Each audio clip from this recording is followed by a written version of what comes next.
Dominique Renaudet, je suis issu d'un parcours d'ingénieur à l'origine. J'ai donc maintenant un peu plus de 20 années d'expérience que j'ai démarrée dans le secteur du conseil et de l'ingénierie, dédié au domaine de l'environnement.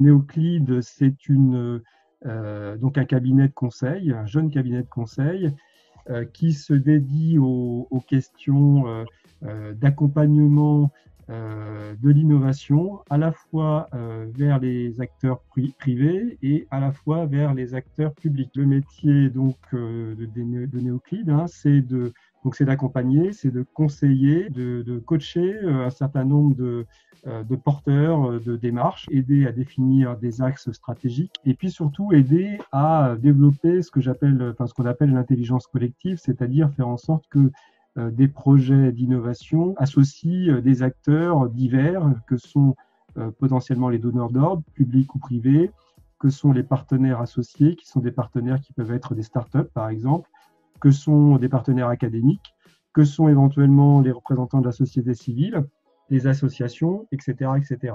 Moi, ce qui m'intéresse, c'est l'innovation dans le domaine de l'environnement en général et plus généralement que ça, prenant en compte les enjeux du développement durable. Et donc, la déclinaison de ces missions, elle se fait aussi dans des contextes qui sont finalement très variés.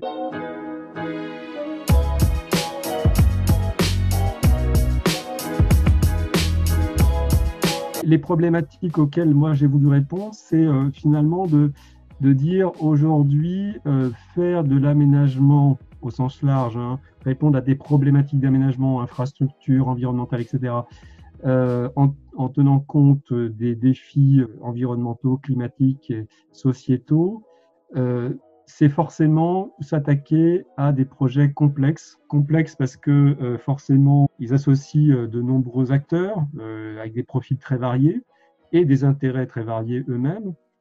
Et puis complexe parce que l'émergence des nouvelles solutions technologiques, et notamment le numérique, rendent bien sûr, sont là pour faciliter un certain nombre de choses, mais l'approche qui consiste à introduire ces solutions dans les projets font que les projets eux-mêmes deviennent complexes. Donc le positionnement de Neoclid, c'est de dire aujourd'hui, pour mener à bien ces projets complexes, les décideurs, et notamment les décideurs publics, ont besoin d'être accompagnés. La réussite, c'est d'avoir effectivement, en l'espace de 2-3 ans, avoir développé des références majeures avec des acteurs notamment institutionnels. Neoclid travaille notamment avec l'État, à la fois le ministère de la Transition écologique et le ministère de la Cohésion des territoires. Si je devais prendre un projet référence, on va dire un peu emblématique, c'est justement l'un de ces projets pour le compte de l'État, où justement on accompagne l'État à structurer un nouveau dispositif qui s'appelle le Lab 2051, donc qui est en train de voir le jour en ce moment même. Donc ce Lab 2051, c'est un dispositif que lance l'État pour permettre à des collectivités, mais également à leurs partenaires, d'expérimenter dans les champs de la ville durable et des territoires durables, d'expérimenter, de tester des solutions, de partager des retours d'expérience dans une logique d'exploration. Le rôle de Neoclid, c'est d'accompagner l'État là-dessus.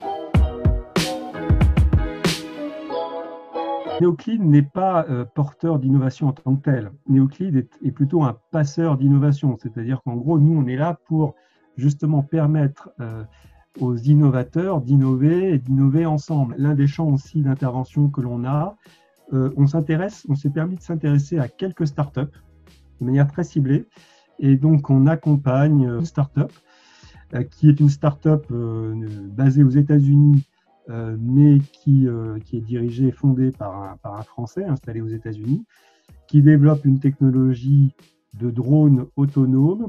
Et avec cette start-up, on est en train de mettre en place un protocole de développement, de R&D donc, et de test pour mettre au point une solution d'inspection d'ouvrages industriels dans des conditions donc particulières, hein, difficiles d'accès, qui serait donc une solution d'inspection par les drones autonomes qui sont développés par cette start-up.